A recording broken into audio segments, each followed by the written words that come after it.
Yan, ang nangyari po kasi ngayon ay, ayun na nga, sinugod nga, no? Sinugod ang bahay ng mag-asawang Diskaya. So, kung nakita nyo naman, at sino pong nakapanood po dyan, no, sa nangyari sa Indonesia, paki-comment po, no, sino po yung mga nakakapanood dyan, sabihin nyo po yes, no? Kung napanood nyo po ang pangyayari sa Indonesia, mga kababayan, na mismo pinasok po nila ang mga bahay ng mga kurakot. Yeah? Yung mga bahay ng mga politician sa Indonesia na halos times 10 ang taas ng kanilang pondo na kinuha sa pera ng kanilang bayan, na kung saan galit ang mga kabataan at ito'y nagprotesta at nagkaroon nga di umano ng riot, no? At sinunog nga ang kanilang House of Representatives at ang Senado ay sinilaban. Yeah? So mga kababayan, ito po, meron po ako ipakita sa inyo na kung saan, no, mismo mga kababayan, nakita nyo po nangyayari ngayon na ang bahay po, no, ng pamilyang Diskaya ay talaga namang nilusob po, no, nilusob mga kababayan ng mga militanting grupo na kung saan po ay nagprotesta po doon, no. Hindi po kasi nila matanggap, mga kababayan, na binaboy po sila or binaboy po tayo at ang ating pinaghirapang pera po, mga kababayan, ay naibulsa nga po nitong mag-asawang Diskaya. So ito na ha, mga kababayan. Pakita ko sa inyo. Nako po. Ito po ito sa GMA News po ito ha. Kita po nyo ha, mga kababayan. Ayan po Kita ninyo. Delikado yan.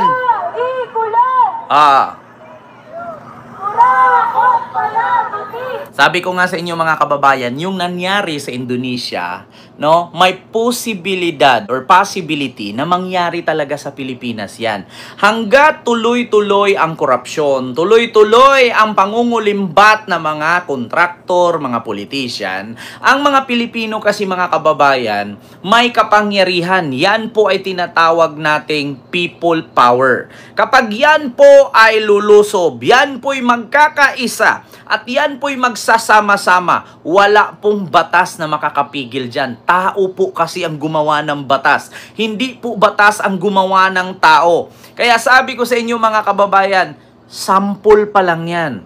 Baka bukas or sunod na araw, papasukin na nila yung bahay ni Diskaya, pagbabasagin na nila yan kung ano-ano yung mabasag nila, at baka ransakin na nila yan at kukunin nila kung ano yung makukuha nila, katulad sa ginawa ng mga tao doon sa Indonesia. Yan, bato-bato pa lang yan ha. Kita ninyo?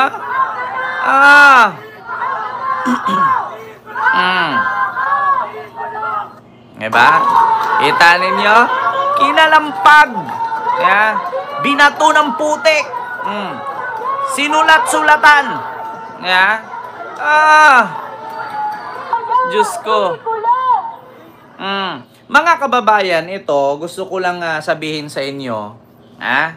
Gusto ko lang yung ma-flex niya noon, mapipinsala na Kent. Kaya nga, sabi ko sa inyo, mga kababayan, ito, sample pa lang yan. Kunti pa lang yang mga nandyan, mga kababayan. Hindi natin alam, baka bukas or sunod na mga araw, dadami yan. Mark my word. According kasi, mga kababayan, dito sa video na to, ito po'y galing sa GMA News. Actually, hindi lang naman po GMA News ang nagko-cover nito, mga kababayan. Kung basahin nyo po yung mga comment ng mga tao, mga netizen dito sa video na to, mga kababayan, ay napakadami pong nagsabi, bakit hindi po kayo nag-imbita? Bakit sinusulo nyo lang? Dapat nandyan kami. Nako, sa totoo lang, mga kababayan, ako mismo nagsabi sa inyo. Napakadami po ang mga nagsabi, mga kababayan, na bakit daw nagsulo sila. Bakit daw hindi nag-iimbita? Nako. Sabi ko sa inyo, mga kababayan, bukas o makalawa, kulang pa yan. Nako, mga kababayan. Like po tayo. Sa nakita nyo po na pangyayari, mga kababayan, ngayon, ay hindi po magkalayo sa nangyari sa Indonesia. Ito, kung nakita ninyo, kinalampag lang. Kung nakita ninyo, binato lang ng putik. Kung nakita ninyo, wilga-wilga lang, vandalismo lang ang ginawa nila. Kung ipakita ko sa inyo ang ginawa ng mga Indonesian nasyonal sa kanilang mga politician sa bansa nila, mga kababayan. Ngayon, nakita ninyo yung mga nagpuprotestang militante dyan, mga kababayan, ay ganyan-ganyan lang. Paano, Kent, makakasuhan mga nagrarally? Actually, mga kababayan, wala tayong magawa. Hindi natin masisiyan. Sila yan kung makasuhan sila, alam na nila yan, mga kababayan. Alam na nila yan, Ma'am Maria Fe.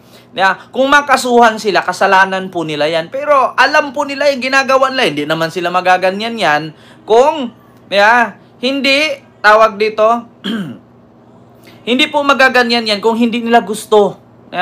Kung hindi nila gagawin yan, alam na nila yung mangyayari sa kanila. Alam na nila yung consequences. Alam na nila yung ginagawa nila, mga kababayan. Kaya nga sabi ko sa inyo, ito, ipakita ko sa inyo yung nangyari sa Indonesia. Kailan yan? Kanina lang po yan, Ma'am Maria Fe. Ipakita ko sa inyo yung nangyari sa Indonesia. Ito. Nako, pag napanood ninyo ito, mga kababayan, wait lang Bakit ayaw? Hindi siya ma-open. Wait lang. Ayaw ma-open ganun pala. So, hindi siya ma-open. Puntahan na lang natin yung TikTok, mga kababayan. Kasi, hindi siya ma-open. Yung kanina sa nangyari sa bahay ni Diskaya, ay kinakalampag-kalampag lang, binabato ng putik. Sa Indonesia talaga, mga kababayan. Nako. Ay, Diyos ko. Kung nakita ninyo kung paano nila hinakot, yung mga gamit, kita ninyo, magulo. Ito, kung nakita ninyo, ginagawa nila sa bahay ni Diskaya, bato-bato lang yan. Kita ninyo, mga putik lang yan. Ayan, ang daming mga sumugod, lumusob. Sample pa lang yan. Di natin alam. Baka bukas.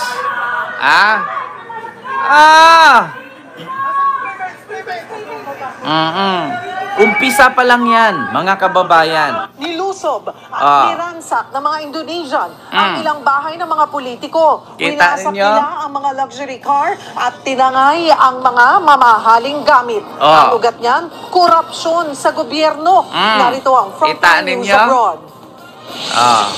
Puwersahan ng pinasok ng mga galit na Indonesian ang bahay ng ilang miyembro ng parliament. Isa na riyan si MP Ahmad Saroni. Kabilang sa pinuntirya ng publiko ang luxury cars na pag-aari ng politiko. Pinagpapalo at winasak nila yan. Habang ang kanyang mga gamit mula refrigerator, TV, mga plato, mamahaling damit, relo at bag, at kahit pang life-size Iron Man statue, tinangay. Kita ninyo?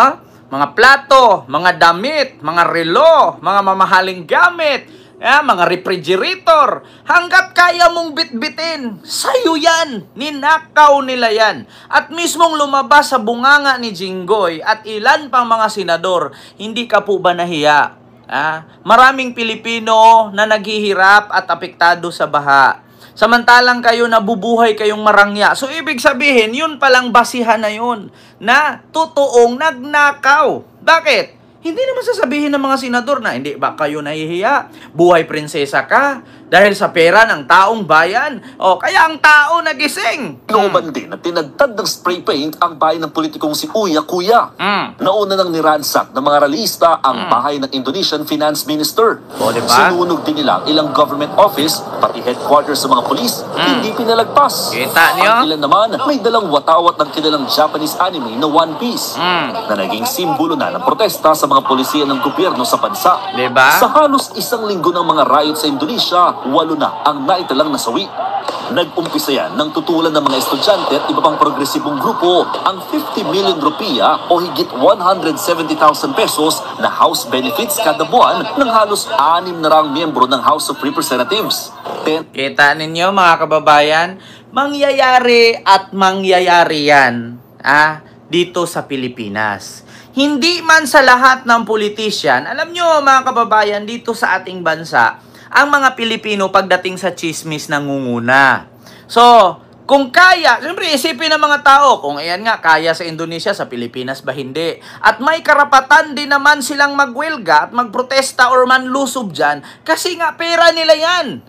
Di ba? Sabi ko sa inyo mga kababayan, hindi mo pwedeng idaan yan sa sinasabi mong, hindi pwedeng palitan yung street. Yeah. Hindi pwedeng palitan yung pangalan ng bayan.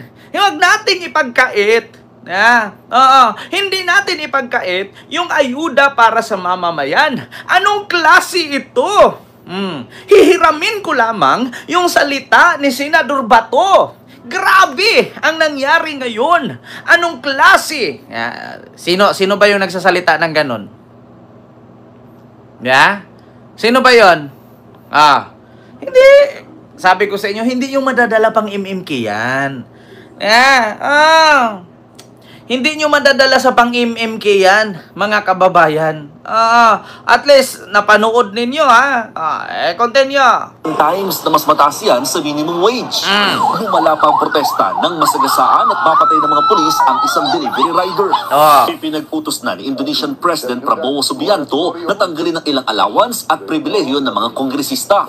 Pinahigpitan din niya ang paghuli sa mga nagpoprotesta. Sa ngayon, hindi mo magawa yan nahihigpitan mo yung paghuli. Hindi mo magawa yan. Bakit? Kasi once na yung mga nagprotesta dyan, isa sa masaktan dyan, lalala at lalala yan. Dapat itong nangyari sa Indonesia at yung nangyari sa bahay ni Sara Diskaya at ni Curly, sana hindi palalala yan. Sabi ko sa inyo, kapag isa sa mga protestante dyan, yung mga nagpuprotesta, mga militante, kapag isa dyan masaktan, kapag isa dyan mamatay or masugatan, lalalayan. Mark my word. Sabi ko nga sa inyo, Ma'am Ana Estrabon, hello po, kay Ripley's TV. Isa lang dyan sa mga nagpuprotesta, no? At sa mga militanteng grupo na nagwelga dyan sa bahay ni Diskaya, isa dyan masaktan, isa dyan masugatan, dadami ang kukuyog dyan. Mark my word. At sa mga nanungkulan sa ating bansa, ako po bilang isang content creator, bilang isang vlogger, hindi ko man po gustuhin na hikayatin ang taong bayan na magrebuilde. Lusubin kayo, pasukin kayo, at kung ano-ano pang gagawin na rally dyan or pagwiwilga. Sana po isipin ninyo ang kahinatnan or consequences. Kung ayaw nyo pong mangyari ang nangyari sa Indonesia, dapat iwasan nyo po yung pangungurakot at pagbuhay prinsesa at prinsipe. Kasi sa totoo lang, mga politician, wala po akong pangalanan, wala pong exempted dito. Kayo po ay pinaupo at tinalaga bilang kayo, kung anuman ang posisyon ninyo sa pamamagitan ng boto ng taong bayan. Kayo po'y sumahod mula sa pinaghirapang tax ng taong bayan. Kaya kung anuman po ang tungkulin or posisyon na inaasam-asam ninyo ngayon, huwag nyo pong abusaduhin. Bakit? Nasa huli po ang pagsisisi. Wala pong pagsisising nauuna. Kapag nangyari yan, hindi nyo po mapipigilan ang taong bayan. Ang Sri Lanka, tapos na. Ang Indonesia, ngayon pa lang. Baka pumapangatlo ang Pilipinas. Di ba? Totoo yan, mga kababayan. Sa mga politiko, tinalaga kayong ganyan. Binigyan kayo ng posisyon, mahalin ninyo. Huwag nyong abusaduhin. Kasi bakit? Ang mga politiko, parang artista lang yan. Isang pagkakamali ninyo, kahit amoy ng utot ninyo, malalaman ng taong bayan yan kahit hindi naaamoy. Tunog lang at chismis lang, kakaladkad ang pangalan ninyo. At take note, pag sinabing politiko, damay kayo lahat. Parang kami mga vlogger. Pag isang vlogger na kapwa namin magkamali, kami lahat na vlogger, dawit. Ganon din sa mga politician. Isa lang sa inyo magkamali, lahat kayo ma-judge. Lahat kayo mahuhusgahan. Di ba? Ito na naman si Henson Ponce. Kulang ka sa chismis. Wala akong pakialam. Hindi naman ako DDS na bobo eh. Yeah? Kaya sabi ko sa inyo mga kababayan, yang nangyari sa bahay ni Diskaya, hindi pa yan. Sample pa lang yung kanina. Kapag na isa sa mga nagrally dyan, makahimok ng kasama yan, lalala po yan. Maniwala kayo sa akin mga kababayan. Mark my word, mga kababayan. Yung nangyari sa rally at pagkakalampag ng gate sa bahay ni Diskaya, sample pa lang yan. Hindi natin alam baka bukas or sunod na araw, lalalayan. Maniwala kayo sa akin, mga kababayan. Aalahanin ninyo, hindi napapagod ang mga relihista kapag hindi nila nakakamit ang gusto nila. Take note, ilang buwan silang tenga. Sa simula nung umupo si Marcos, wala nang masyadong rally. Simula nung umupo si Digong, may rally man pero paunti-unti. Tandaan ninyo, yung mga rallyhista, marami yan, tahimik lang. Dudubli pa yan. Maniwala kayo sa akin. Maniwala kayo. Dudubli pa yan. Nakaraang araw lang, rally-rally lang, di ba? Sigaw-sigaw lang sa harapan, di ba? Pagkasunod araw, anong ginawa? Ayun na, kinalampag na yung gate, binato na ng putik, sinulat-sulatan na. Baka sunod araw dyan, aakyat na ng bakod yan. Sabi ko sa inyo mga kababayan, kayo mga senador at mga kongresista, sisiguraduhin ninyo na yung pag-imbestiga ninyo sa Senado at sa Kongreso na may kahahantungan yan. Kasi kapag walang mangyari sa pag-imbestiga ng Senado at Kongreso, taong bayan ang gagalaw. Good luck. Sabi ko sa inyo, hindi naman po pwedeng magdeklara si PBBM ng martial law. Bakit siya magkaroon ng martial law hindi naman buong bansa ang nagkakaganyan? Kundi isang tao lang naman ang nilusob nila. Pwedeng mag-martial law sa lugar lang nung saan? Sa lugar ni Diskaya. Ang problema, wala pong kapangyarihan si Mayor Vico Soto na magdeklara ng martial law dyan sa street nila Diskaya. Nakakahiya naman, nag-martial law ka tapos sa isang street lang. Anong klaseng martial law yun? Meron po sa saligang batas or sa Philippine Constitution mga kababayan na pupwede ka lang po magdeklara ng martial law kung hindi na kayang kontrolin ng otoridad, no, or mga kapulisan or kasundaluhan ang pangyayari, or else may mga pandemya katulad ng mga malalalang sakit na hindi na kayang makontrol ng mga namumuno. Pero kung buong street lang naman at nagkakagulo, pake ang presidente. Bakit magdideklara si PBBM ng martial law? Dyan lang naman sa lugar ni Diskaya. Ang problema lang mga kababayan, hindi po lahat ng kongresistang kurakot at sangkot dyan sa flood control ay magkadikit-dikit ang bahay. Magkakahiwa-hiwalay po yan. Malay natin, yung isang kongresista na kumamkam din ng bilyon, susugurin din yan. Yung mga ari-arian niya doon, biglang papasukin din yan. Hindi po pwedeng magdeklara si Marcos dyan. Bakit? Hindi naman po lahat ng congressman sangkot dyan sa katiwalian na yan. Hindi po masisisi ni Diskaya at iba pang mga politician kung susugurin sila ng taong bayan kasi nga ginawa po nila yan. Kita ninyo, meron ngang kumakalat ngayon mga kababayan na di umano isang congressman tumakas at nasilayan nila sa may airport. Kita ninyo mga kababayan, sino ba yung congressman ditong napanood ko na ito sino to? Congressman Dong Gonzales sa NAIA Terminal 1.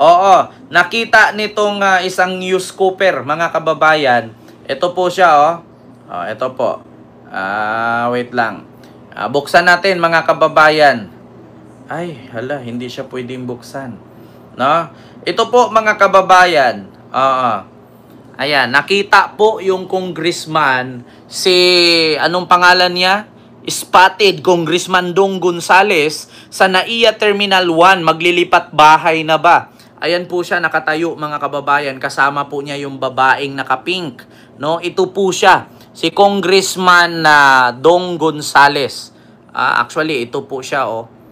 Saan ba dito? Dong Gonzales ba? Wait. Kasi hindi mapi-play mga kababayan yung video Kumbaga parang sa ano lang kasi ito sa trends. Wala kasi tayong trends So na-screenshot ko lang kanina. Marami actually sinabi din po ni Senador Marcoleta mga kababayan na napakarami na po ng mga kontratista, no, yung mga kontraktor na lumayas nga, no, at lumipad na nga ng ibang bansa. At kung saan mga kababayan nagdeklara na nga ang Senado ng lockout order dito sa mga kontraktor or kontratista na hindi payagang makaalis ng Pilipinas. Sabi ko nga sa inyo mga kababayan, magsilayasan yan. At isa pa nga sa hinahanap ngayon mga kababayan ay itong si Congressman Saldico. Si Dong Gonzales. Sabi ni Sir Ralph. Ito nga, isa sa hinahanap mga kababayan, si Congressman Saldico. Ang tanong mga kababayan, nasaan nga po ba si Congressman Saldico? Kasi isa po siya sa iimbestigahan at tatanungin doon sa Kongreso. Ngunit wala nga daw po ito mga kababayan kasi daw po di umano nasa Amerika at nagpapagamot. Diba? Mga kababayan. So, kakapagamot lang nakaraan. Papagamot ulit ngayon. Actually, mga kababayan, wala naman akong problema kay Saldico kasi hindi pa naman sila nahatulan na ganito, ganyan. Pero sa totoo lang, mga kababayan, alam po nating mga Pilipino kaya hindi naman po tayo tanga. Nakita nyo naman sa nangyari kay Gloria Arroyo. Nung siya'y kinasuhan ng plunder dahil sa ZTE deal, nagkaroon ng sakit sa liig. Ngayon, nung naging presidente ang kaibigan niyang si Digong nabigyan ng pardon, nawala yung bracket sa liig, straight na maglakad, dati nagka-wheelchair. Ngayon, si Saldico, ganun din ang nangyari. Nagkasakit at lumipad nga daw ng Amerika kasi nagpagamot. Kita ninyo? Mga kababayan, hindi ko na po yan kasalanan. Hinahanap po ngayon, mga kababayan. Diba? Hindi ko alam baka mag-wheelchair na yan. Baka mag-wheelchair na yan pagbalik. Ma'am Lily Tunini, Ma'am Livy. Ayan, may galab shoutout po. Yan, kay Ganing Ariola. Archola, may galab shoutout. So ito po.